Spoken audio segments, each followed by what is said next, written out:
পোলাবানের হাত পা অটো হয়ে গেছে, গেম খেলতে খেলতে খেলতে খেলতে আর মোবাইল হাতে নাই, দিদি রাস্তায় দিয়ে এই মারে, খালি হাতে আর হাত নাড়ায়। লেখাপড়ায় সর্বনাশ হয়ে গেছে, লেখাপড়া করা বাদ। আর এই এলাকার মানুষ বিদেশ চিনে বেলাইছে, ইটালি, অস্ট্রেলিয়া, জাপান, জার্মান, বিদেশে গেলে মোটা টাকা কামাই করা যায়, লেখাপড়া করতে চায় না। দেশ যতদিন যাইতে না পারে অতদিনও পড়বে না। অটো কিনে দাও, মোটরসাইকেল কিনে দাও, রিক্সা কিনে দাও, অটো ভ্যান কিনে দাও, কামাই করে খাবো। বেশি দিন কামাই করতে পারবি না। শিক্ষার মান আলাদা। শিক্ষিত লোক যদি বেকারও হয় তার সম্মান আলাদা। মূর্খ মানুষ যত বড় পয়সার মালিক হও না কেন, দুনিয়ার মানুষের কাছে শিক্ষিত মানুষের সমান দাম পাবা না। ছোটবেলায় যখন স্কুলে পড়তাম, প্রথম স্কুলে যাওয়ার পরে আমাদের ক্লাসের নাম ছিল পাতাড়ি ওয়ান।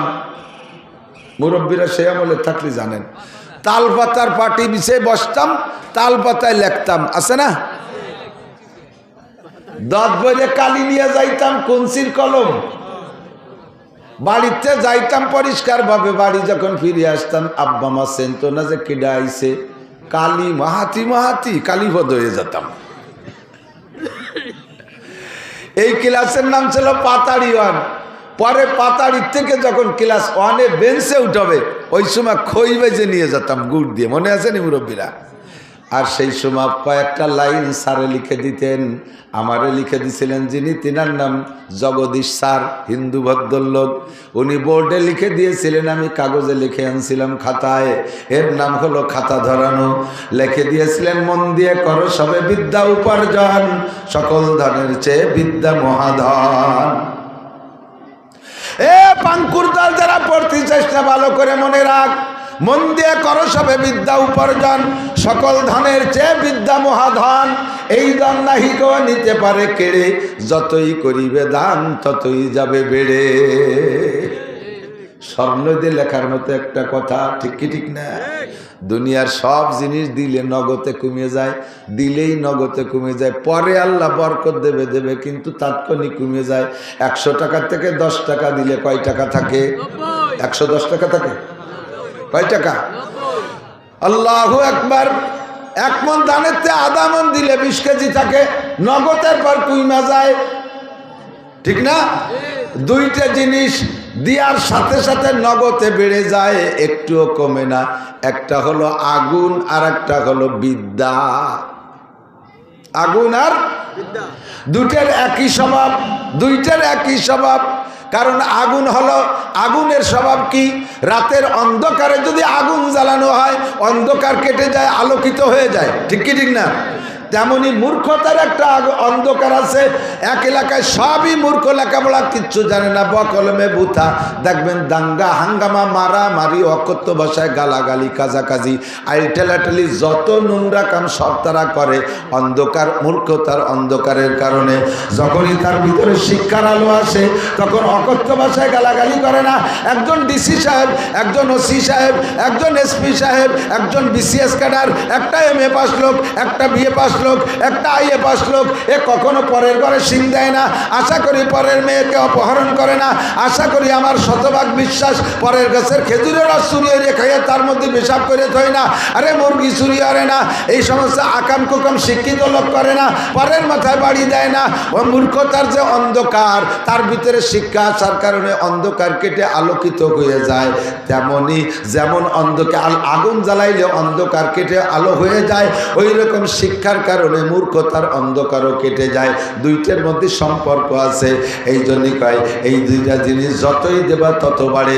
একটা মোমের মাথা থেকে যদি 100টা মোমের মাথায় আগুন নেয়, প্রথম মোমের মাথার আগুন কমে? কতক্ষণ কমে? তেমনি একজন মাস্টার লেখাপড়া করাইতে করাইতে বুড়ো হয়ে গেলে, ওনার ভিতরে যা ছিল সব হাজার হাজার ছাত্রকে দিয়ে দেশে বিদ্যা, ওনার পেট খালি। উনি আর বাংলা লেখাপড়া করতে পারে না, অক্ষর দেখলে চেনে না, এরকম নাকি? যত দেয় তত বাড়ে, যত দেয়, ঠিক না? সেদিকে আমার কথা বলা মাকসাদ না। আমি যেদিকে যাব, গভীর রাত্রে দিক থাকেন। শিক্ষিত আর অশিক্ষিত কোনোদিন সমান হইতে। শিক্ষিত ব্যক্তির নামাজ, অশিক্ষিত ব্যক্তির নামাজ। শিক্ষিত ব্যক্তির অজু, অশিক্ষিত ব্যক্তির অজু। অশিক্ষিত মানে যে অজু জানে না, একজন মাস্টার মাগুরায় গেছে একটা মাহফিলে, শ্রীপুর থানা, মাগুরা শ্রীপুর থানা আছে না, শ্রীপুর থানা গাছিয়াড়া গ্রাম, না গ্রামও কয়ে দিলাম, আর হ্যাঁ গ্রামের নাম গাছিয়াড়া।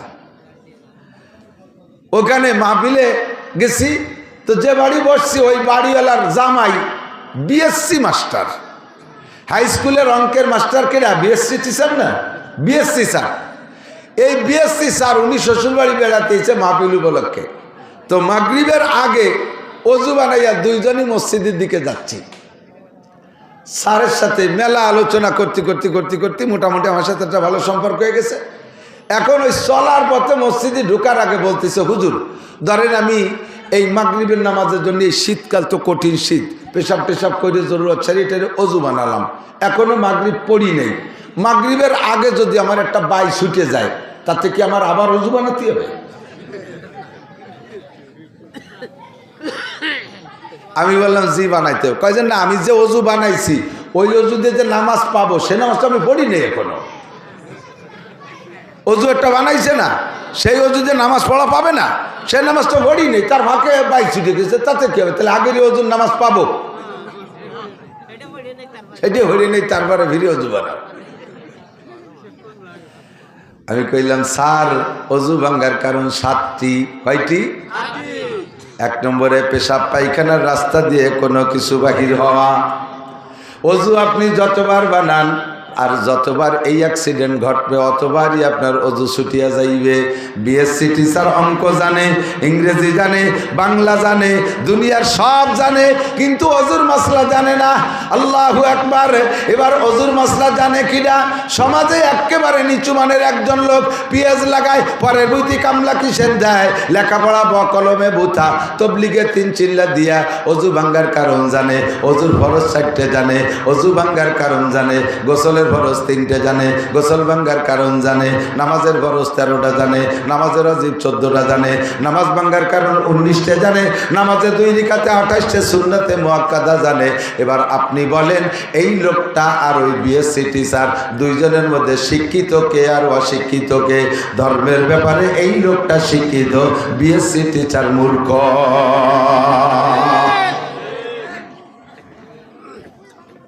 ঠিক না?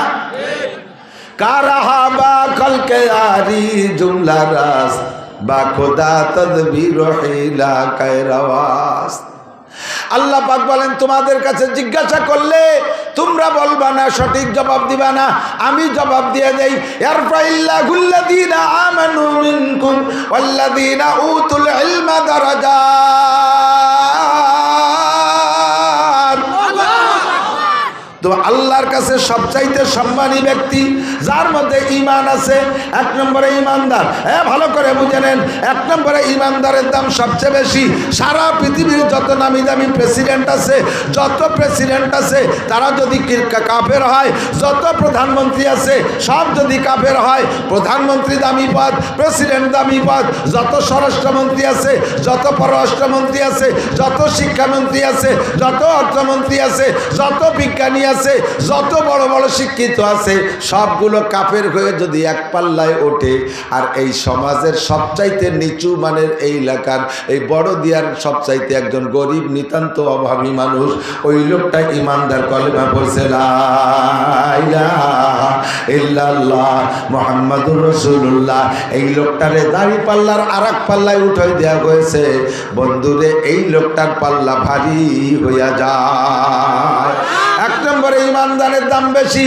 ওয়াল্লাযীনা উতুল ইলমা দারাজাত।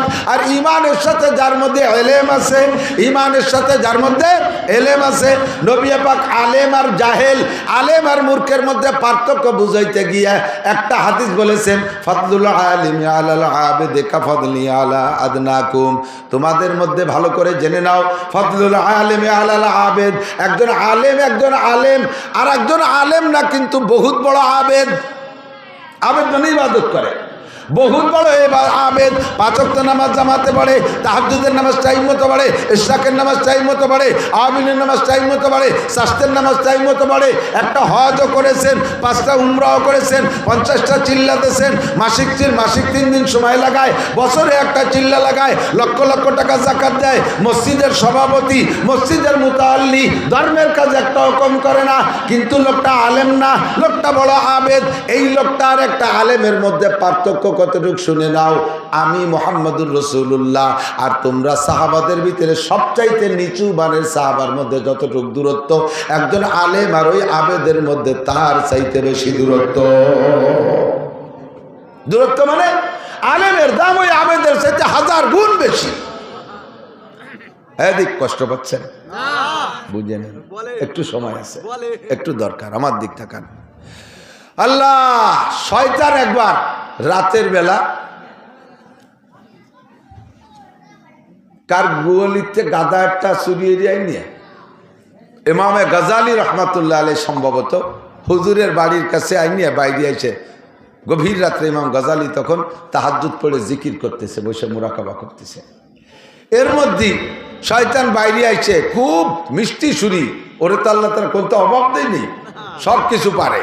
আইসে বলতেছে, আবিল বাইতে গাজালি, আবিল বাইতে গাজালি, ইমাম গাজালি বাসা আছেন?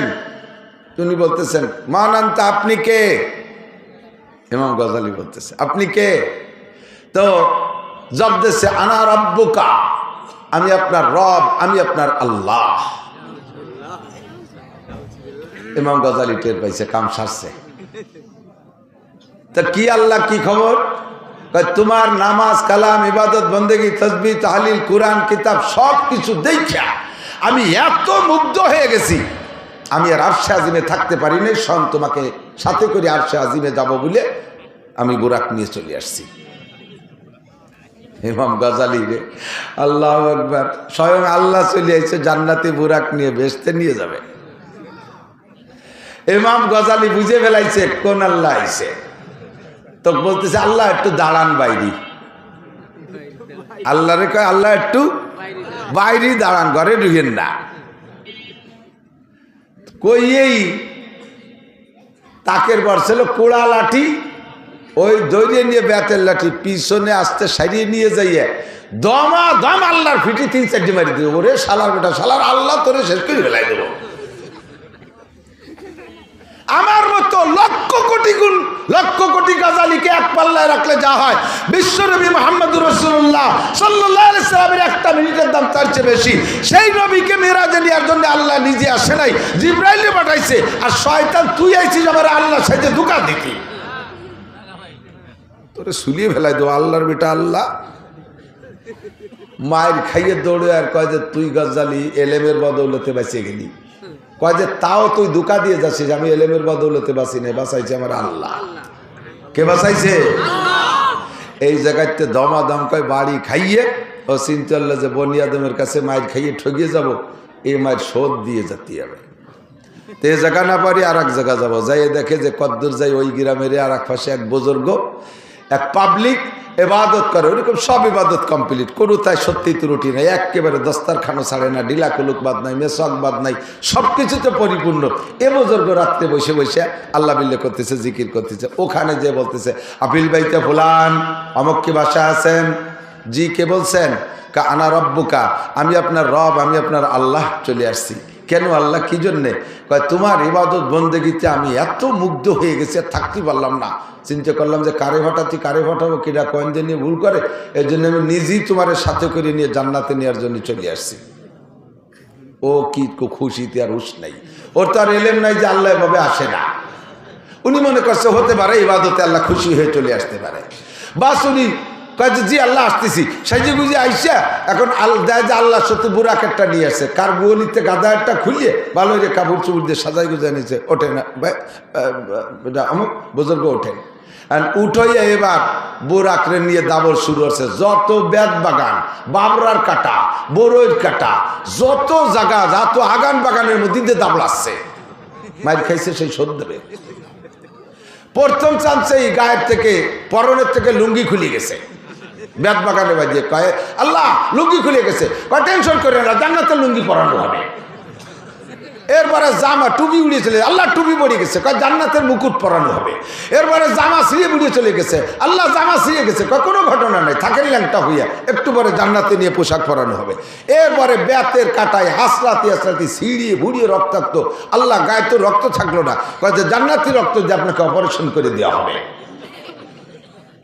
নিয়ে গেছে, নিয়ে রাতভর গাদার বেটে ঘুরোই টুরইয়ে ন্যাংটা ব্যাংটা হইয়া সকালবেলা ওনার বাড়ির গুয়লির গোবর গাদা দেয় যে জায়গা, সেই গোবরের মধ্যে মাজা সমান ওই ল্যাংটা হইয়া গাইয়ে দিয়ে ঘরের থেকে একখান মাইকে কালা আড়ি খাপড়া ওই এনে মাথায় দিয়ে চলে গেছে। কয় যে এটা কি? কয়তো এটা জান্নাতি হেলমেট। ভোরবেলা বুড়ি ঘুমেতে উঠে বুড়োরে পায় না, কিভাবে এত তাড়াতাড়ি গেল কোন জায়গায়, উঠে অজু বানাইয়া, অজু বানাতে বাথরুমের কাছে গেছে, গোয়ালিদের যে বাথরুম যা দেয় গোবর গাদার মধ্যে দাঁড়ানো, হ্যাঁ রে বুড়ি তো কাঁপি উঠছে, ভয় তো বুতির মতো দেয় আছে। এখন ওই যাওয়ার সময় শয়তানে ওরে কয়ে গেছে, ও জিজ্ঞেস করছে আল্লাহ কোন জায়গায় আসলাম, কয়টা এটা হলো সিদরাতুল মুনতাহায় আসছি, যেখানে থাকেন সিদরাতুল মুনতাহা, এই সমান গোবরের মধ্যে দাঁড়াইয়ে সিদরাতুল মুনতাহা। বুড়ি এসে কয় ওখানে কে? কয় কথা বলে না, চেনো না আমি কে? কয় কে তুমি? কয় যে আমি অমুক। এখানে কেন? কয় কথা বলে না, আমি সিদরাতুল মুনতাহায় আইছি। বুড়ি কয় তুমি সিদরাতুল মুনতাহা, তুমি গবরাতুল মুনতাহায় এসে দাঁড়ায় রয়েছে। আলেমরে ধোঁকা দিয়া বড় কঠিন, কতগুলো মূর্খরে ডাইকা দিয়া তার ভিতরে যোগ্য করে আলেম না থাকার কারণে আজকে দাওয়াত ও তাবলীগের ভিতরে নিয়া তাদেরকে এমন ধোঁকা দিয়া উলামায়ে কিরামের সাথে ধর্মের সাথে বেয়াদবি করতেছে। সারা দুনিয়া জুড়ে যেই কামটা চলতেছিল দাওয়াত ও তাবলীগের কাম, এই তাবলীগের কামকে ধ্বংস করে দেওয়ার পায়তারা করতেছে। শতকরা ৯৯ জন আলেম একমত, আর পাঙ্কু পুঙ্কু লেহাপড়া জানে না দুনিয়ারটা দামড়া মৌলবী, এই দামড়া মৌলবীগুলো জড়ছে ওদের সাথে। এত সুন্দর একটা কাজ চলতেছে বিশ্বব্যাপী, আল্লাহু আকবার। প্রত্যেক দিন, আমি গত কয়েকদিন আগে পড়েছি, ভারতের একজন গবেষক হিন্দু, উনি বললেন যে ইসলাম ধর্ম যে সঠিক আমি এখনো স্বীকার না করলেও আমি বলতে বাধ্য, একমাত্র ধর্ম ইসলাম ধর্ম, ইসলাম ধর্ম সঠিক। এর প্রমাণ হলো 2015 সাল থেকে নিয়ে 2022 সাল পর্যন্ত আমি বিশ্ব জরিপ করেছি। 2015 সাল থেকে 22 সাল পর্যন্ত সারা পৃথিবীতে 30 লক্ষ মুসলমান কলেমা পড়ে মুসলমান হয়েছে। এই 30 লক্ষ অমুসলমানকে মুসলমান বানাইতে মুসলমানদের 30টি পয়সাও খরচ হয়নি। শুধুমাত্র ইসলামের আদর্শ দেখাইয়া, নবী পাকের আদর্শ দেখাইয়া, আল্লাহর কোরআন দিয়া সুন্দর করে বয়ান করে বুঝাইয়া তাদেরকে কলেমা পড়ায় ইসলাম গ্রহণ করাইছে। আর এই 15 সাল থেকে 22 সাল পর্যন্ত সারা পৃথিবী জরিপ করে দেখেছি 30,000 মুসলমান তারা অমুসলমান হয়েছে। তার মধ্যে কেউ বুদ্ধ হয়েছে, কেউ খ্রিস্টান হয়েছে, কেউ ইহুদি, কেউ নাসারা, কেউ হিন্দু হয়েছে। সারা দুনিয়া জুড়ে 30,000 অমুসলমান হয়েছে, আর সারা দুনিয়া জুড়ে 30 লক্ষ মুসলমান হয়েছে। তবে 30,000 মুসলমানকে অমুসলমান বানাইতে কোটি কোটি কোটি কোটি হাজার হাজার কোটি টাকা খরচ হয়েছে। দুনিয়ার প্রলোভন দিয়া, বোর লোভ দিয়া, দালানের লোভ দিয়া, জাগার লোভ দিয়া, জমিনের লোভ দিয়া, আমেরিকার ভিসার লোভ দিয়া, লন্ডনের ভিসার লোভ দিয়া, ইটালি, অস্ট্রেলিয়া, ফ্রান্সের লোভ দিয়া, আরে গ্রিন কার্ডের লোভ দিয়া, দুনিয়ার লোভ দিয়া তাদেরকে মুসলমান বানানো হয়েছে। আর মুসলমান হয়েছে যে 30 লক্ষ, তাদের পিছনে তাদের 30টা পয়সা খরচ হয় নাই। এটাই হলো ইসলাম ধর্ম সঠিক। ইসলাম ধর্ম বলতে একমাত্র, জোরে বলেন কি? আরো জোরে। যুবক রেডি হয়ে যাও, বেশি দেরি নাই, গজওয়াই হিন্দ, হিন্দুস্তান থেকে বিশ্বের শ্রেষ্ঠ যুদ্ধ হবে। আবার নবী 1500 বছর আগে ভবিষ্যৎবাণী দিয়ে গেছে। মনে হয় সময় কাছাই গেছে। এই সময় যদি মুসলমান যুদ্ধ লাগে, তোমরা কি নামবা না ঘরে বসে থাকবা? যুদ্ধের জন্য রেডি আছে, যুদ্ধের জন্য রেডি আছে। এক্ষুনি যদি এটা আকাশে যাইতে প্রস্তুত, ধরে বলেন প্রস্তুত। অনেকের হাত উঠেন নাই ও বন্ধু, অনেকের হাত উঠেন নাই। আরে যা লাগুক আর না লাগুক, হাতটা উঠাইয়া সাক্ষী দেয় কিয়ামতের ময়দানে গজওয়ায়ে হিন্দের যোদ্ধাদের সাথে আল্লাহ পাক আমাদেরকে জান্নাতি করবে। আল্লাহু আকবার, আল্লাহু আকবার। মাশাআল্লাহ, জাযাকুমুল্লাহ। এই সময় কোন প্রকার ফিতনা আমরা মেনে নিতে রাজি। দাওয়াত ও তাবলীগের মাধ্যমে ডেলি 1000 করে অমুসলমান কলেমা পড়ে মুসলমান হচ্ছিল, ডেলি 1000 অমুসলমান কলেমা পড়ে মুসলমান হচ্ছিল। এমন সুন্দর একটা কাজের ভিতরে বাধা সৃষ্টি করেছে ওই ইসরায়েলি নেতানিয়াহুর গোষ্ঠী। ওখান থেকে পয়সা দেয়, এখন সব গোপন তথ্য বের হয়ে গেছে। এই যে মুয়াজ বিন নূর বড় মস্তান, যেটা ওরে অ্যারেস্ট করে নিয়ে যখন রিমান্ড এনেছে, ও স্বীকার করছে কয় মোসাদের মাধ্যমে। মোসাদ ইসরায়েলের গোয়েন্দা বাহিনীর গোয়েন্দা গ্রুপের নাম হলো মোসাদ। ওই গোয়েন্দার প্রধানের সাথে এরা সবসময় এই কি বলা হয় ওয়াসিফ সাহেবের ছেলে উসামা আর এই মুয়াজ বিন নূর, এরা সবসময় যোগাযোগ রাখে। ওই মোসাদের টাকার মাধ্যমে দেশে কামগুলো করে। বাংলাদেশের টঙ্গীর ময়দানে 18 সালে যখন ওরা তালবি আলিমদেরকে মারছিল, যেদিন এখানে মারামারি হয় ওই দিন সেই ইরা সাহেব সাদ সাহেব ইসরায়েলি যে নেতানিয়াহুর সাথে আলোচনা করে, ওখান থেকে পাওয়ার দেয় আর এখান থেকে মারে। আর ওদের সাথে আছে আমেরিকা আলা, মুসলমানকে দুনিয়া থেকে ধ্বংস করবে। ইসলাম নিধন আন্দোলন, কুরআন নিধন আন্দোলন, মুসলমান নিধন আন্দোলন, এটাই তাদের উদ্দেশ্য। তারা তাবলীগের কিছুই করে না, শুধুমাত্র নাম কি হচ্ছে ময়দানে আমাদেরকে ধোঁকা দেওয়ার জন্য আসছে।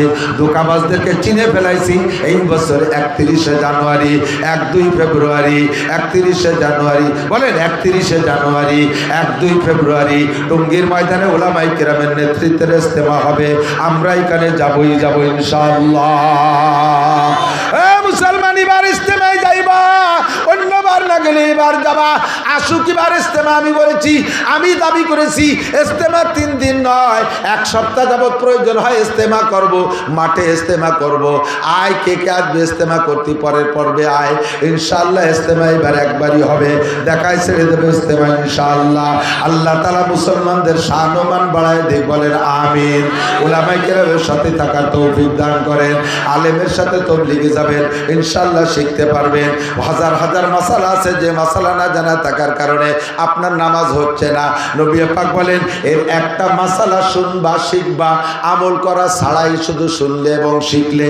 শেখার সময় আমলের নিয়তে শিখবা, শোনার সময় আমলের নিয়তে শুনবা, তাতেই তোমাকে লাগাতার 60 বছর নফল নামাজ ও নফল রোজার নেকি দান করা হবে। নবী পাক বলেন, মাজলিসু ফিকিন খায়রুম মিন ইবাদাতি 60 সানা। মূর্খদের সাথে গেলে কি শেখা যায়? মূর্খদের সাথে গেলে এক মূর্খ আমির আর কতগুলো মূর্খ সে জায়গা মামুর হয়ে গেছে। এই মূর্খ ওই মূর্খদেরকে কি শিখাবে? শুধু রান্না বান্না খাওয়া শিখাবে আর একটু দাওয়াত দেওয়া শিখাবে, তাই ছাড়া কিছু শিখাইতে পারে না। আমি 2013 সালে 20 জনের একটা জামাত নিয়ে গেছি। ওই জামাতের ভিতরে 12 জন ছিল স্কুল কলেজ স্টুডেন্ট। এই 12 জন স্টুডেন্টকে আমি কলেজের ছাত্র, হাই স্কুলের ছাত্র, তারা আলিফ বা কিছুই জানতো না। আমরা 3 জন আলেম ছিলাম, 3 জন আলেমে মিলে এই 12 জনের ভাগ করে নিয়া 38 দিনে তাদেরকে আলিফ বা থেকে কোরআন শরীফ পড়া শিখাইয়া 8 পারা সবক পড়ায় বাড়ি আনছি।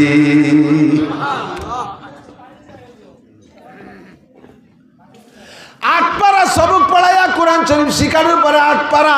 এরপরে অজুর ফরজ, অজু ভাঙ্গার কারণ, নামাজের ফরজ, নামাজের ওয়াজিব, নামাজের সুন্নাত, নামাজ ভাঙ্গার কারণ, তারপরে আরো যত যা কিছু আছে, জানাজার দোয়া, জানাজার নিয়ম সব কমপ্লিট করে আনছি। এই ছেলেগুলো যদি বিসিএস ক্যাডারও হয়, সে তার আব্বার জানাজা পড়াইতে পারবে, যে কোনো জায়গায় দাঁড়ায় ইমামতি করতে পারবে, নামাজ পড়াইতে পারবে। সে যদি অফিসার হয়, আল্লাহর কোরআন তার মধ্যে আছে, ইনশাআল্লাহ দুর্নীতি করতে পারবে না। কথা বলেন ঠিক না? আল্লাহর কোরআন যার মধ্যে থাকে, ও যত বড় অফিসার হোক, কোরআনে তার মধ্যে ঢেকুর ছাড়বে। আমার মুরব্বীরা সাক্ষী দেন, এখন তো দুনিয়া অনেক ডেভেলপ হয়ে গেছে, অভাবনাটন চইলা গেছে। আমাদের ছোটবেলায়, আপনাদের ছোটবেলায় সকালবেলা গরম ভাত কয় চাচা খাইছেন? বেশিরভাগই পান্তা ভাত, ঠিক না? পান্তা ভাত, পান্তা ভাত আর গলা ডিশ পানি। কাঁচা মরিচ আর পেঁয়াজ দিয়ে মরিচ দিয়ে চিনি থেকে মাহাইয়ে গড় গড় করে চুমুক দিয়ে খাইয়ে ডাঙ্গায় চলে যেতেন, চকে চলে যেতেন। যাইয়ে 2 কাপ দেওয়ার পরে 3 বার পেশাব করলে সাপ পেট খালি, কিচ্ছু থাকতো না পেটে। এই সকালবেলা পান্তা ভাত খাইতো কি দিয়ে? কাঁচা মরিচ আর পেঁয়াজ দিয়ে না? কাঁচা মরিচ আর পেঁয়াজ। এরপরে দুপুরবেলা এসে ভালো ভালো খাইছে, কিন্তু আসরের দিকও ডেক সাড়ে গাড় করে ডেক সাড়ে, ডেকের মধ্যে পেঁয়াজের গন্ধ। কয় সকালে পেঁয়াজ খেলাম, তারপরে দিয়ে কতটা খেলাম, সেই পেঁয়াজের গন্ধই সন্ধ্যের সময় পাওয়া যায় কে? কয় দিনের শুরুতে যা খাও তার প্রভাব পেটের মধ্যে থেকে যায়। এই জন্য যত ভালো খাও সেই সকালে পেঁয়াজের ডেক সন্ধ্যে পর্যন্ত পাবা। তেমনই জীবনের শুরুতে যদি কোরআন খাওয়াই দেওয়া হয়, ওই ছেলেটা আইএ বিএ এমএ বিসিএ ডাক্তার ইঞ্জিনিয়ার যত বড় অফিসার হোক না কেন, ও যে জায়গা যাবে তার ডেকুরির মধ্যে কোরআনের গন্ধ বের হবে। ও কখনো দুর্নীতি করতে পারবে না, কোরআনে ওরে হাত ব্রেক করে ফেলবে। কথা কন? আমরা গালাগালি করি না, হুজুররা কাজায় না। হুজুরকে মুখে গালি শুনছেন নাকি? গালি দেই না কেন? জানি নে তাইতে দেই না নাকি? কাজাকাজি জানি নে তাই মনে হয় নাকি? পাল্লা দেবেন কাজাইয়ে? মুখ দিয়ে করতে পারবো না, খাতায় লেহে দিতে পারবো। আপনারা জানেন শুধু ভাঙ্গা, ফরিদপুর, গোপালগঞ্জের কাজাকাজি, আর আমি জানি সারা বাংলাদেশের গালাগালি। ডেলি সপ্তাহে 10টা-20টা ডিস্ট্রিক্ট আমি অতিক্রম করি, সব জানি, কিন্তু বলতে তো পারলাম না কোনোদিন। ঠেকাইল কে? ভিতরে কোরআন শরীফ আছে যে কোরআনের ডেকবারি কাজানির ডেকবারি হই না, কোরআনে ব্রেক করে ফেলাইছে। কথা কন? এই জন্য কোরআনের শিক্ষা দরকার। উলামায়ে কিরামের সাথে তবলিগি যাবেন, আলেমরা রমজানে বেশি যায়, রমজানে চিল্লায় যাবেন। ইস্তেমার থেকে উলামায়ে কিরাম যায়, ইস্তেমার থেকে চিল্লায় যাবেন। ইনশাআল্লাহ আলেমদের সাথে ঘুরলে কোরআন শরীফ পড়া শিখবেন। 5 জন বুড়ো মানুষ নিয়ে গেছিলাম ওই জামাতের ভিতরে। বুড়ো মানুষের ব্রেন কম হয়ে যায়, আঠাইয়ে মাটি শক্ত হয়ে গেলে যেমন ওর মধ্যে কিছু খুশলি রয়ে না। পোলাপানের বেরেন থাকে নরম কেদার মতো, যা দিয়ে তাই মনে থাকে। ছোটবেলা যা পড়ছি এখনো মনে আছে। কথা কান ঠিক না? ওই যে ছন্দ পড়ছি সে সময় বয়স 6-7 বছর, তাই আইজও মনে রয়েছে। আরো বহু কবিতা মনে আছে। কিছুতে তার নাই কেরুসি, মন্ডা মেটাই ফুল কলুসি, কেক পিরিষ্টি, আইসক্রিম, ফল ফলাদি, ফুচকা ডিম, তেল মুড়ি কি ঝাল বাদাম, সব চকলেট সুইংগাম, খাইনা পুডিঙ্গির বোলাও, যতই মাথায় হাত বোলাও, ভাল লাগে না কিছু তার করেই আছে মুক্তিবার, যা খেতে দাও তাতেই বেজার ধরছে হাজার দোস্ত রুটি, অনেকক্ষণের চেষ্টাতে জানলো সবাই চেষ্টাতে, এরকসারে পড়লে পাতে চকবাজারের গোস্তা রুটি। জিয়াউর রহমানের সময় উনি যখন প্রেসিডেন্ট হয়েছে, আমি তখন 3তে উঠছি। সেই সময় 3 সয়নিকা বইতে এই বই পড়ছি। তার তো জীবনেও মস্ক করিনি। আজ মনে 40 বছর পরে তা কিভাবে মনে রয়েছে, 40-45 বছর পরে। আল্লাহু আকবার। বুড়োদের ব্রেন কম। এই 5 বুড়োর এই 38 দিন চেষ্টা কইরা অক্ষর চিনা শিখে ফেলাইছিলাম, 29টা হরফ মুখস্থ করাইছি, জের জবর বেশের ব্যবহার শিখাই ফেলাইছিলাম, জজম তার দিদও শিখাই ফেলাইছি। আর একটা চিল্লে থাকতে পারলে বুড়ো কাটারে কোরআন শরীফ পড়া শিখাইতে পারতাম। এইটা হলো ফজলুল আলিমে আলাল আবেদে কাফাদলি আলা আদনাকুম। শিক্ষিত আর অশিক্ষিত কোনোদিন সমান হইতে পারে না। শিক্ষিত মানুষের নামাজের কোয়ালিটি আলাদা। কতক্ষণ? আর অশিক্ষিত মানুষ নামাজের মধ্যে নকল করে, জানে না তা কি হবে। নামাজের মধ্যে আরে কাইতে থাকায় কিডা কি আরে তাই আরে, তো নামাজের মধ্যে দেয় যে পিরাই বাসের জন এই আরে এরকম আছে না। তো চোখ কাজ করে দেখতে যে বুঝে উঠতে পারি না আঙ্গুল কোনটা, শেষে সব কটার এক গুল্লি দিচ্ছে, যেটা একটা হবে তো। আল্লাহ কয় ম্যাট্রিক পাস করছিস নকল কইরা, তাই বলে কি নামাজও নকল করে পাস করা যায়? নামাজ শিখতে হবে। হুজুর আলাইহিস সালাতু ওয়াস সালাম বলেন, সাল্লু কামা রাআইতুমুনি উসাল্লি। নামাজের 2টা কাজ। কয়টা কাজ? 2টা কাজ। 2টা কাজের ভিতরে একটা কাজের মধ্যে 5টা শাখা, আর একটা কাজের মধ্যে হাজার হাজার শাখা। 2টা কাজ। একটা হলো আল্লাহ পাক নিজেই বলেন, ইন্নাস সালাতা তানহা আনিল ফাহশাই ওয়াল মুনকার ওয়া লাযিকরুল্লাহি আকবার। নামাজের 1 নম্বর কাজ হলো নামাজিকে, কি বলছি? নামাজিকে আকামের থেকে ফিরায়। এর ডাইরেক্ট গ্রাম্য বাংলা। কিসের থেকে ফিরায়? আকাম যা যা আছে সুদের থেকে ফিরায়, ঘুষের থেকে ফিরায়, মিথ্যা থেকে ফিরায়, গিবাত থেকে ফিরায়, অপবাদ দেওয়া থেকে ফিরায়, বিড়ি খাওয়ার থেকে ফিরায়, তাড়ি খাওয়ার থেকে ফিরায়, গাঁজাবাদ থেকে ফিরায়, সুদের থেকে ফিরায়, ঘুষের থেকে ফিরায়, জিনার থেকে ফিরায়, আইল খেলার থেকে ফিরায়, আইল জাল দলিল থেকে ফিরায়, মিথ্যা সাক্ষী থেকে ফিরায়, মিথ্যা মামলা থেকে ফিরায়, বেপর্দা করার থেকে ফিরায়, বিড়ি সিগারেট থেকে ফিরায়, যত আকাম আছে সব অন্যায় থেকে নামাজে ফিরায়। জোরে বলেন কিসে ফিরায়? নামাজের কাজ হলে অন্যায় থেকে ফিরানো, এটা আল্লাহ বলেছেন। আর নবী পাক বলেন, মান হাফাজা আলা সালাওয়াত আকরামাহুল্লাহু বিখামসি খিসাল ইরফানহু যিকুলাইশ। যেই ব্যক্তি 5 ওয়াক্ত ঠিকমতো নামাজ পড়ে আল্লাহ তাআলা তারে 5টি পুরস্কার দেয়। 1 নম্বর পুরস্কার, দুনিয়ায় তার অভাব থাকে না। 2 নম্বর পুরস্কার, কবর আযাব হবে না। 3 নম্বর পুরস্কার, ইউতিহিল্লাহু কিতাবাহু বিয়ামিনিহি, ডান হাতে তারে কিয়ামতে আমলনামা দেওয়া হবে। 4 নম্বর পুরস্কার, ইয়ামুরু আলা সিরাতে কালবার, বিদ্যুৎ গতিতে পুল সিরাত পার হয়ে যাইবে। 5 নম্বর পুরস্কার, ওয়ায়াদকুলুল জান্নাতা বিগাইরি হিসাব, বিনা হিসাবে জান্নাতি। জোরে কন্না সুবহানাল্লাহ। এই 5টা পুরস্কার নবী বলেছেন, আর আল্লাহ বলেছেন সব অন্যায় থেকে নামাজে ফিরায়। কিন্তু দোস্ত, আমি দেখতেছি সমাজের নামাজি মানুষগুলো খেয়াল করে না। সমাজের নামাজি মানুষগুলো এই জাতীয় আকাম কুকাম করে কি করে না? বহুত করে। কতক্ষণ আসরের নামাজ পড়ে বুড়ো পাগড়ি একটা বান্ধে 3 ছেলে ইটালিতায় টাকা পাঠায় বস্তা বস্তা করে, আব্বা কোনো কাজ কাম করবেন না, জীবন বইরে খেত খাবার করে খাটি পিটি আমাকে মানুষ করছেন, বড় বানাইছেন। এখন বুড়োকালে শহীদ সময় আমরা টাকা পাঠাবো, শুধু তবলিগি আর মসজিদের সময় কাটাবেন, পয়সা করে খরচ করবেন, মানুষকে খাওয়াবেন, মেহমানদারি করবেন, মাঠে মোটে যাবেন না। কলা টাইট দিয়ে দিছে। কিন্তু যে বুড়ো হয়েছে খেত খামার কৃষি কাজ করতে করতে, ও বুড়ো কাল মরার আগ পর্যন্ত চক দিয়া গুলি না দিতে হলো বাল্টায় না। কতক্ষণ ঠিক না? এত পয়সা এত কিছু, তবুও বুড়ো কোপা একখান নিয়ে আসরের পরে আসরের নামাজ পড়ে পাগড়ি একটা বাঁধিয়ে হাতের 500 দানার তসবিহ একটা নিয়ে জিকির করতে করতে চলে যায় মাঠে। যাইয়ে মাঠের জমির মাঝখানে কোনো কাজ না, সব কাজ ওনার আলির পর দিয়ে। জিকির ফিকিরির সাথে আইল খোসে, কোপে কোপে আইল, কোপে কোপে জিকির, সুবহানাল্লাহ, আলহামদুলিল্লাহ, আল্লাহু আকবার। সারা জীবন ভরে আইল খোসে। এই বুড়োর জমি কিনতে যাবেন, বলবেন যে কাকা যা বেচবেন, যা কইলেন জমি কি মাপে জবে ঠিক আছে? কয় বেটা কাগজপত্র দেখতে যাস না, ম্যাপ দেখিয়ে মাপে নিলি ঠকে যাবি। খালেক মোল্লার জমি 2 কাঠা বাড়ে ছাড়া কমে না। আজ 30 বছর জিকির ফিকির আইল খুশি, অথচ নামাজ পড়ে, এরকম আল্লাহওয়ালা মানুষ আছে না? আপনারা বলে নামাজে আইল খুশাতে হবে, ভিড়ে বেতা তো ভিড়েই না, ঘটনা কি? এই ঘটনাটা এলো জানতে হবে। এদিক তাকান। আপনারা কৃষক যারা আছেন, এখন তো সব হাল নাঙ্গল হয়ে গেছে মেশিনই, তাই তো? একসময় গরু দিয়ে হাল চাষ করতেন না? গরু দিয়ে হাল চাষ করতে কি কি লাগে? চাষ করতে 2টে গরু লাগে, 1 নম্বরে 2টে বলদ গরু লাগে। 4 লাখ টাকা দিয়ে 2টে গরু কিনছেন, ভালো মানের গরু। লাঙ্গল বানাইছেন লোহা কাঠ শাল কাঠ দিয়ে। ফাল দেশের বড় লোক মানুষ সোনার লাঙ্গল কয় যে সোনার ফাল দিয়েছেন, সব কিছু সুন্দর সুন্দর, ঠিক আছে। এখন এই লাঙ্গলির ইস কয় না, লম্বা যেটা মনে আছে নাকি? এদানিং পোলাপান কতদিন পরে ইস করলি, কেউ ইস চেনবে না। এই ইস যেটা লম্বা, ওইটা লাঙ্গলের মধ্যে ঢোকে পিছনে নিচে আইসা, ওই ইসের গোড়ায় পিছন পাশতে একটুক একটা কাঠ দেয়, ইস্তে। কি কয়? ইস্তে। 4 লাখ টাকার গরু আছে, লোহা কাঠ শাল কাঠ দিয়ে বানাইছেন, সবকিছু সুন্দর।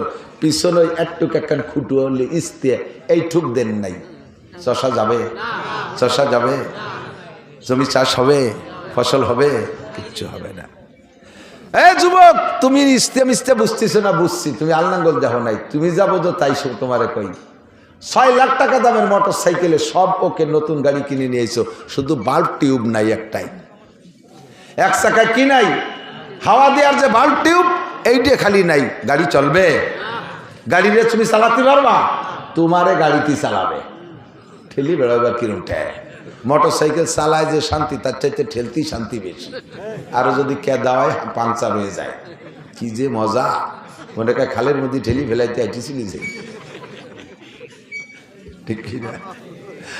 আল্লাহু আকবার। 5 লাখ টাকা দামের গাড়ি আছে, নাই শুধু বালতিউ। এই গাড়ি যেমন চলে না, 4 লাখ টাকার গরু সোনার লাঙ্গল, পিছনের টুকেরটা খুঁটো নাই, তাতেই আপনার লাঙ্গল যেমন চলে না। আপনার নামাজের মধ্যে অনেক অনেক কিছু আছে বাবা, শুধুমাত্র ছোট্ট একটা ইস্তে নাই, একটুকু একটা বালতিও পড়ে গেছে, তার কারণে আপনার নামাজ নষ্ট।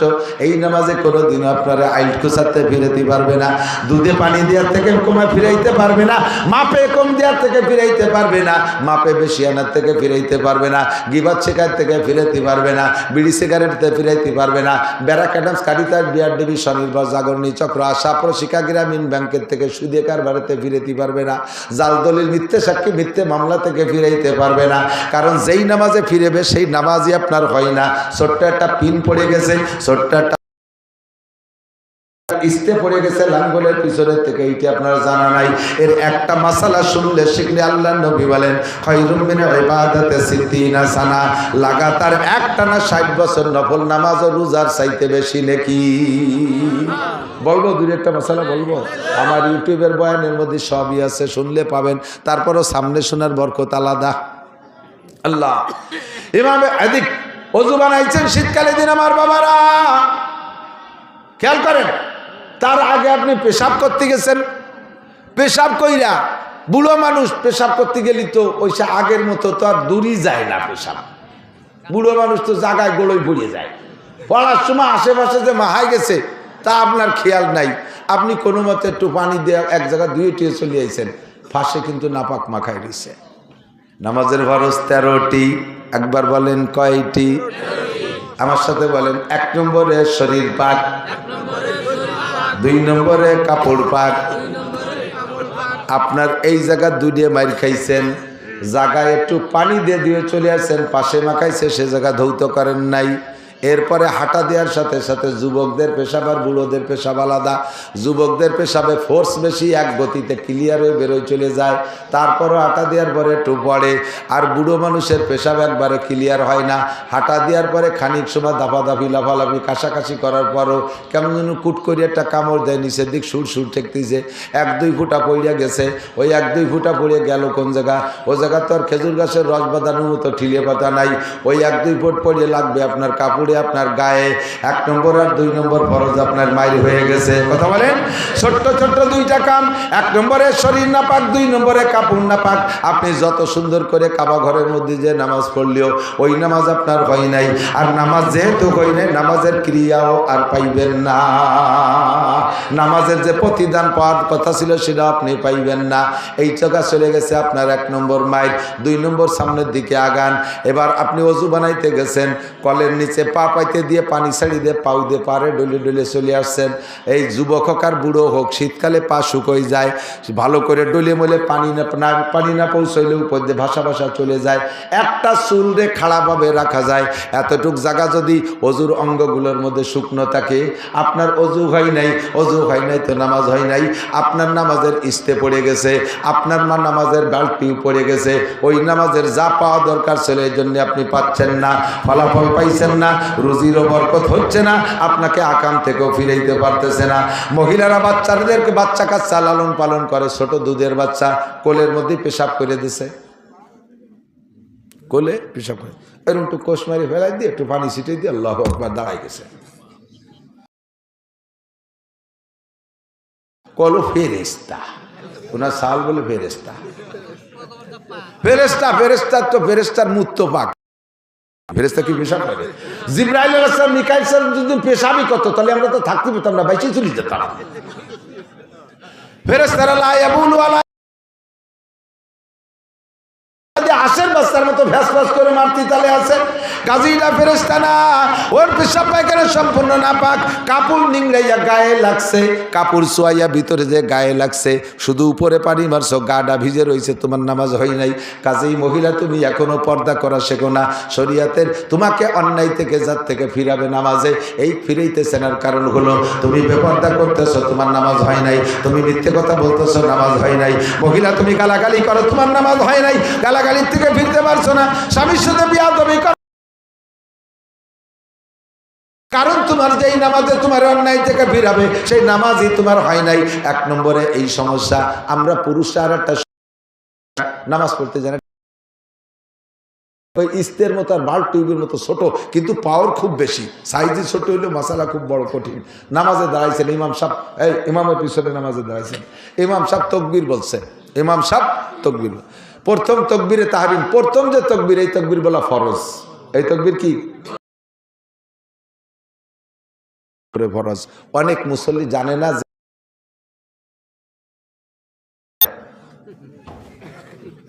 ও দেখছে দাঁড়াই গেছে, মুখে আল্লাহ আকবার কই দিই, তোমার তো শুরুই হয়নি নামাজ, তার আর কি হবে? এই জন্যই তোমার নামাজে অন্যায় থেকে ফিরেতে পারে না। ইমামও প্রথম তাকবীর বলা ফরজ, মুসল্লিদের মুখে প্রথম তাকবীর বলা ফরজ। বুঝতে পারছেন কথা? আল্লাহু আকবার। এ জায়গায় আর একটা চিকুন মাসালা আছে। ইমাম সাহেব তাকবীর বলছে একটু টাইম নিয়ে, লম্বা করে, বড় জামাত হলে এরকম টাইনি পড়ে, আল্লাহু আকবার। ইমাম আল্লাহ করে আহুরে টানতেছে, আর আপনি শটে মারি দিয়েছেন আল্লাহু আকবার। হেসেন না, বুঝে নেন। ইমাম সাহেবের আল্লাহু আকবার বলার আগে, ইমাম সাহেবের আল্লাহু আকবার বলতে শেষে রওনা, এই ইমামেরটা বেরোনোর আগে যদি আপনারটা বেরোয় যায়, তাহলে আপনার ইমামের পিছনে ইক্তেদা হয়নি, নামাজ হয় নাই, ওই নামাজে আপনার আকামতে ফিরেতে পারে না। এই অ্যাক্সিডেন্ট হয় কি হয় না? ইমামের কিরাত শেষ হয়ে গেছে, রুকুতি যাবে না, উনিও জানে ওই কিরাত, রুকুতি এখনো যাই পারে নাই, উনি সানা সাইডে রুকুতি চলে গেছে, নামাজ বাতিল। ইমামের আগে কোনো কিছু করলে নামাজ নষ্ট। বুঝলেন? এর এক একটা মাসালার দাম 60 বছর নফল নামাজ, নফল রোজার চাইতে বেশি দামি। বলেন না সুবহানাল্লাহ। আর একটা মাসালা বলি, এদিক তাকান। ইমামরা মসজিদে যে পাইছেন রুকুতে, ঢুকিয়ে দেন ইমাম কোন জায়গা? আপনি যদি ইমামরে রুকুতি পেয়ে যান, কতটুক পান? ইমাম সামি আল্লাহকে সামি আল্লাহর করার আগে যদি আপনি রুকুতি যে একবার সুবহান রাব্বিল আযীম পড়ে সারতে পারেন, তাহলে রুকুটা পাইলেন। যদি না পারেন তাহলে ওই রুকু পান নাই। রুকু পান নাই তো রাকাতটা পান নাই, সালাম ফেরানোর পর ওই রেখাত আবার পড়তে হবে আপনার। মশালা বোঝেন? এ কথা কেন বলো? উলামায়ে কিরামের কাছে একটু চর্বিত চর্ব, জানেন না আপনার মুসল্লির কি অবস্থা? হাজারো মুসল্লি জানে না, সে রুকুতি পাই নাই, ইমামের সাথে সিজদায় চলে গেছে, মনে হচ্ছে এই রেখাত পেয়ে গেছি, এরপরে সালাম ফিরিয়ে দিয়ে চলে এসেছে। হয় কি না? এরকম অ্যাক্সিডেন্ট দেখছেন না? এরকম এই ঝামেলা দেখছেন না? আপনার রুকুতি যে ইমামরে পাইতে হবে কটুক, সুবহান রাব্বিল আযীম একবার বলবেন, এরপরে ইমাম সাহেব সামি আল্লাহ কইছে, তাহলে আপনি রুকু পাইছেন। এখন ইমাম সাহেবের যদি এই রুকুটা আপনি পেয়ে যান, রাকাতটা পাইলেন। রাকাতটা পাইলে লাভ কি? ওই এক রেখাতের দাম 27 রাকাত। বলবেন না সুবহানাল্লাহ?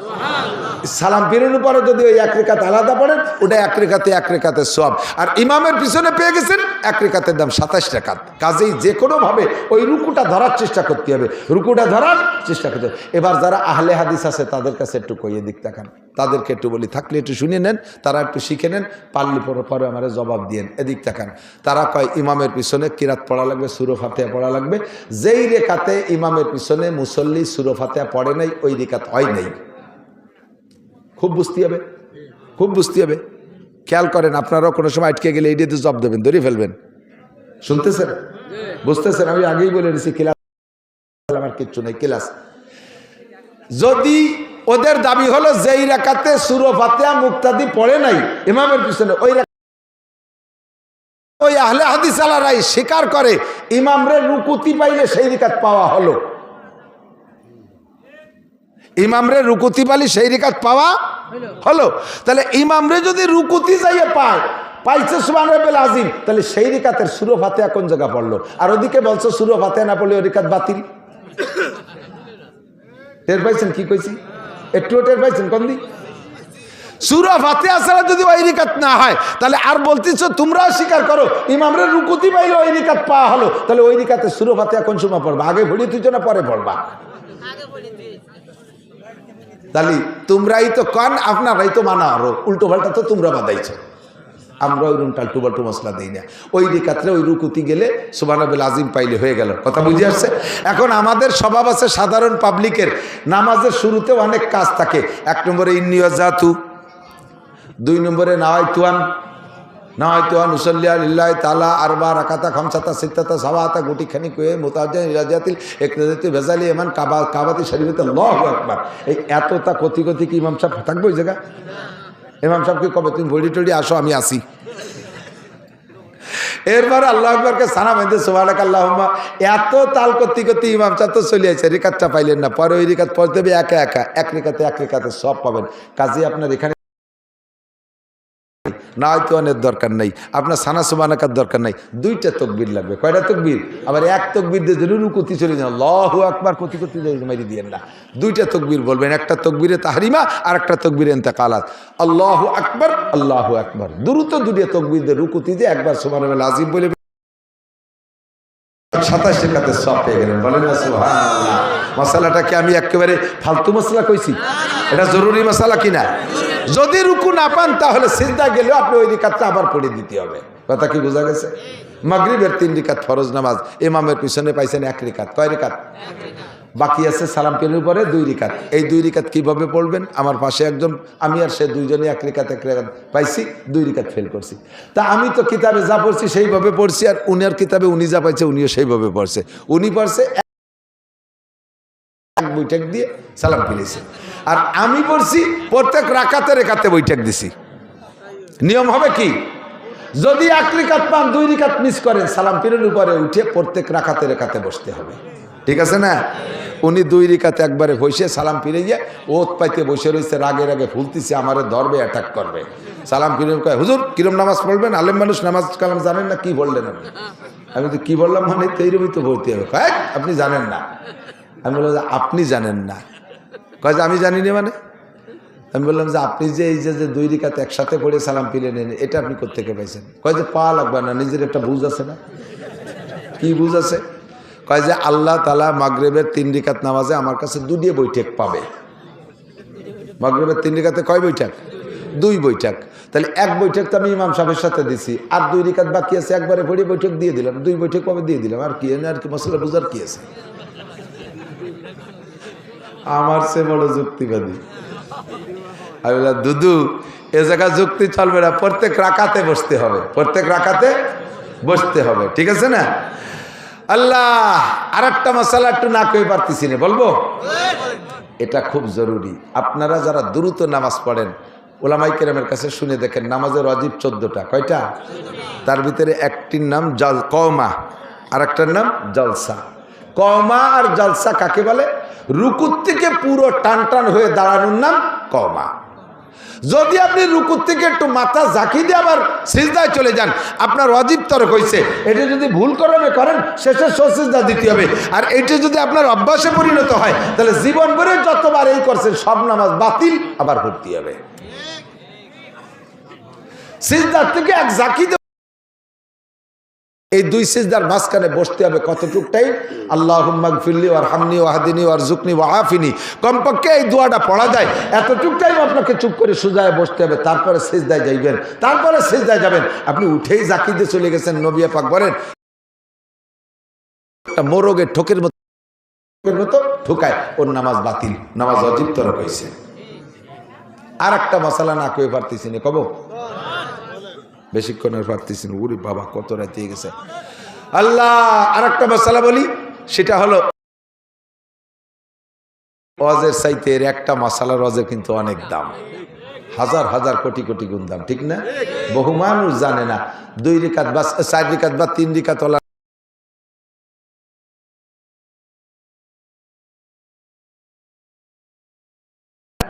তো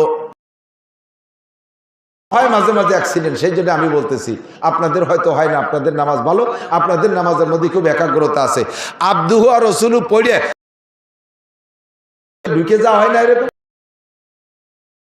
কান্তাল গফুর রহিম যে ঠেয়াই দেই, পরে মনে হবে আরে দিদি আরো 2 রিকাত রয়েছে, সে কি করবো, জাকি মারি উঠে যায়। যদি আপনার মাসালা না জানা থাকে, তাহলে আপনি কি করেন, নিজের বুদ্ধিমতে পড়ে দেন যে আমি তো কম তো পড়ি নেই, বেশি তো পড়ছি, লস হলে আমার হয়েছে। আল্লাহ আর 2 রিকাত পড়িয়ে গতানুগতিক সালাম ফিরে দিচ্ছে, আপনার ওয়াজিব তরক হয়েছে, নামাজকে আরেকবার পড়িয়ে দিতে হবে।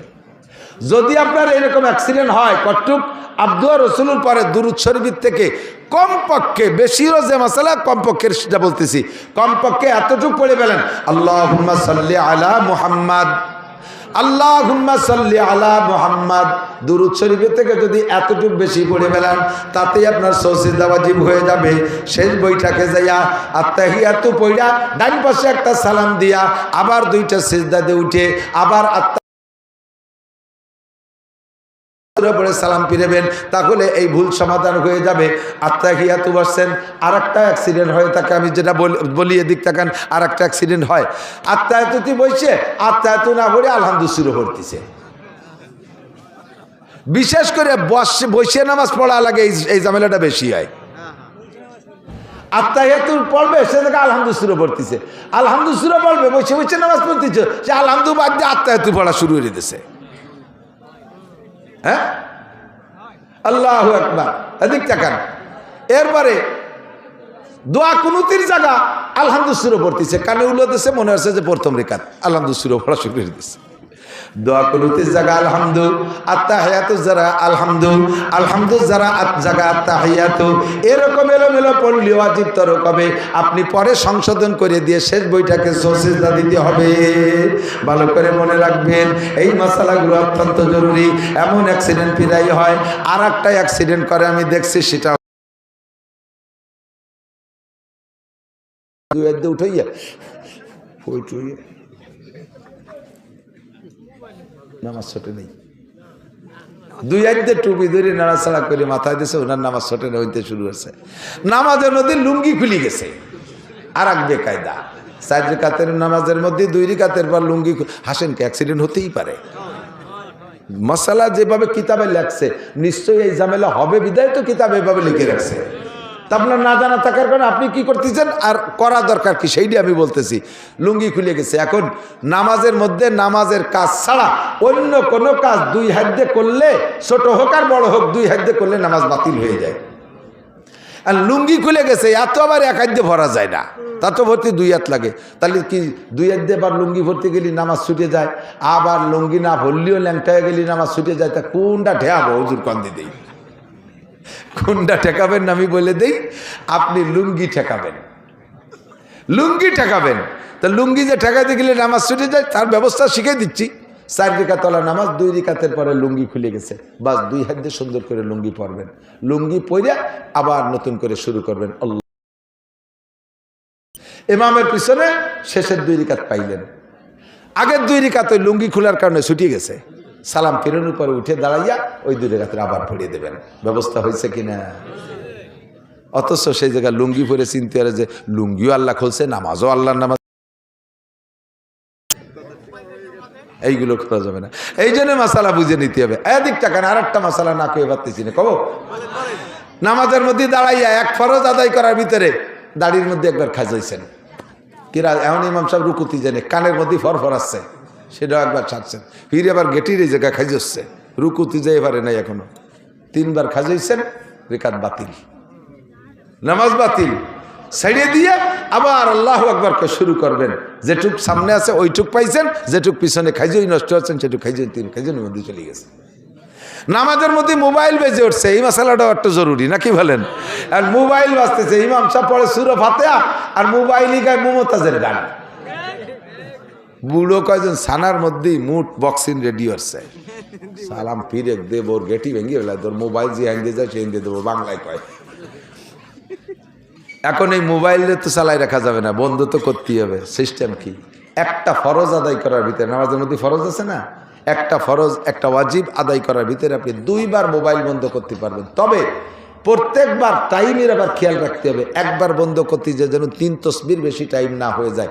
সুবহান রাব্বিল আজিম, সুবহান রাব্বিল আজিম, সুবহান রাব্বিল আজিম, এর নাম হলো 3 তসবি। এই 3 তসবি পরিমাণ টাইম হওয়ার আগে একবার সেরে আসতে হবে। এখন মোবাইল বাইরে গেছে জিন্সের প্যান্টের পিছনের পকেটে, তা বাইরেই যাচ্ছে, টাইম নিয়ে বাইরতি ইমাম সাহেব রুকুতি চলেছে, পারতেছে না, টাইম নিয়ে বাইরতি ইমাম রুকুতি চলে গেছে, এরপরে টিপি হচ্ছে, বাটন খুঁজে পাচ্ছে না, নামাজ শেষ। সাইডে দিয়ে মোবাইলটা কায়দারে বন্ধ রেখে আবার নতুন করে শুরু করবেন। এইভাবে সহিভাবে নামাজগুলো যদি সুন্দর করে পড়েন, লাস্ট ফিনিশিং হলো এদিক তাকান, নামাজ ভাঙ্গার কারণ 19টি। জোরে বলেন কয়টি? আরো জোরে। এই 19টার মধ্যে 1 নম্বরটা কি কন্ত? নামাজে অশুদ্ধ পড়া, নামাজে অশুদ্ধ পড়া। রুকু ভালো, সিজদা ভালো, কিয়াম ভালো, কুদ ভালো, উঠা ভালো, বসা ভালো, কানে উলো দেওয়া ভালো, সানা ভালো, সব ভালো বন্ধু। তোমার আলহামদুলিল্লাহ ভালো না। জীবন ভরে যত নামাজ পড়ছো খোদার কসম 1 রাকাত নামাজও আসমানে যাই নাই, জান্নাত পাবা না। নামাজে কিরাত গলত হইলে, পড়া গলত হইলে নামাজ বাতিল, নামাজ বাতিল। ভালো করে খেয়াল করতেছেন না? আমি বুঝতে পারছি, লক্ষ্য করতেছেন না কি কইছি? নামাজের মধ্যে যদি আপনি অশুদ্ধ পড়েন আপনার নামাজ বাতিল। এই বাতিলের মানে হলো না পড়লেও যেমন 230 কোটি 40 লক্ষ বছর 1 ওয়াক্তের বিনিময়ে জাহান্নাম, আপনি ভুল 40 লক্ষ বছর জাহান্নাম। এবার আপনি পড়লেও ভর্তি পারেন, না পড়লেও না ভর্তি পারেন। আপনার আমি অত তেল মাহাতে যাব না। কাকা যা পারেন পড়েন, আমরা তো আছি, হুজুররা একটা ব্যবস্থা করে দিয়ে নেবো আপনারে। ওই মাতুবাড়ি আমি দিতে পারবো না, এই মাতুবাড়ি আমি নিতে পারবো না, এই দায়িত্ব নিতে পারবো না। জীবনে আর যা কিছু শেখেন না শেখেন, আমার বাপ ভাইরা, আমার মারা পর্দার আড়ালে, আরে কোরআন শরীফটা শুদ্ধ করে শেখ, কোরআন শরীফটা শুদ্ধ করে শেখ। পুরো না পারলেও কমপক্ষে একামত দেয় বুড়ো, 60 বছরে বুড়ো, কয় যে আমি 40 বছর এই মসজিদের মুয়াজ্জিন, একামত দেয়।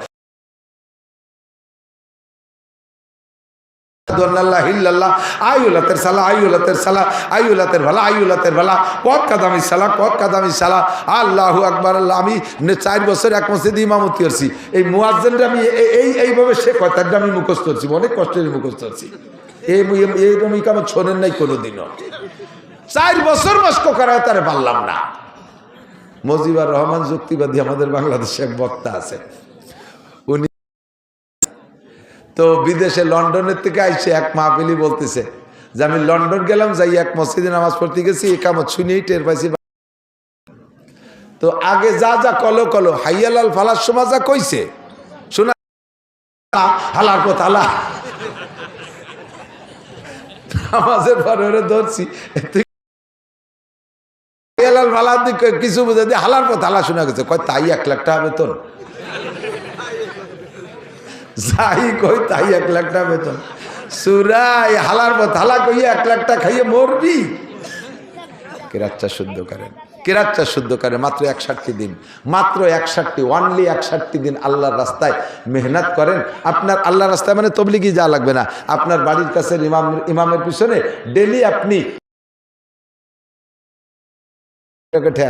ডেলি আপনি 15 মিনিট সময় দেন, আর 61 দিন এমএ পাস করছেন, বছর পর বছর লাখ লাখ টাকা খরচ করে তার যে সার্টিফিকেট কামাই করছেন, পরে তা ইনভ্যালিড হয়ে গেছে।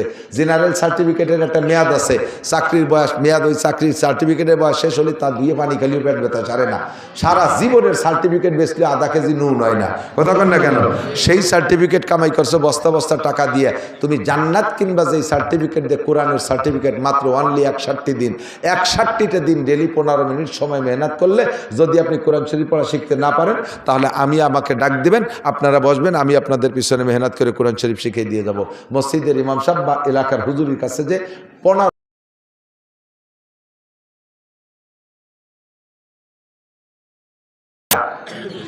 29টি হরফে যদি এক দিনে একটা হরফ পড়েন, মোটে একটা অক্ষর ডেলি পড়ব, মনে থাকবে না? 15 মিনিট পর্যন্ত যদি একটা অক্ষর মুখস্থ করেন, মনে থাকবে না? তাহলে 29 দিনে 29 হরফ। আরবিতে আকার রস্যিকার 3টে, জবর জের পেশ। জবরে আকার, জেরে রস্যিকার, পেশে রস্যিকার, 3টে।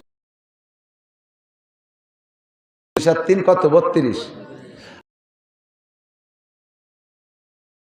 তাসদিদ, তাসদিদ আলা অক্ষর 2 বার উচ্চারণ হয়। আর জজমালা অক্ষর যার উপরে জজম আছে তারে আগের অক্ষরে এসে ধরে, একটুকে জজম তাসদিদ সংযোগের 2টে চিহ্ন। তাহলে এই 2টের 2 দিনই শেখেন। 32 আর 2 34।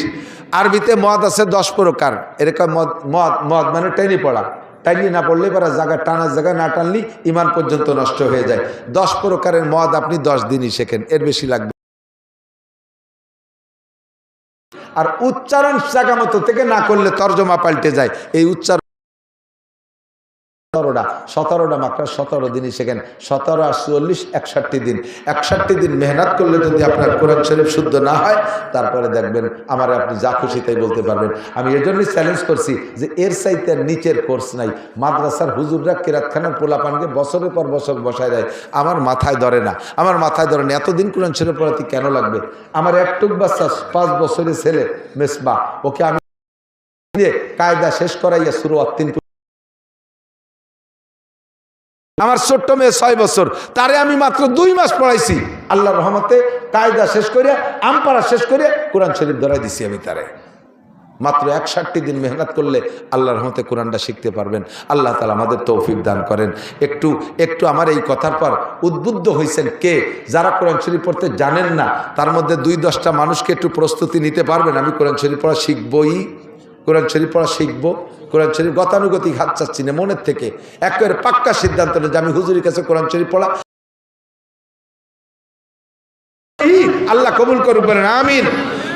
এই নিয়ত করছেন যারা, তাদের বিগত যে ভুল কিরাতে যে নামাজ নষ্ট হয়ে গেছিল না, নিয়ত করছেন কালকে থেকে চেষ্টা করেন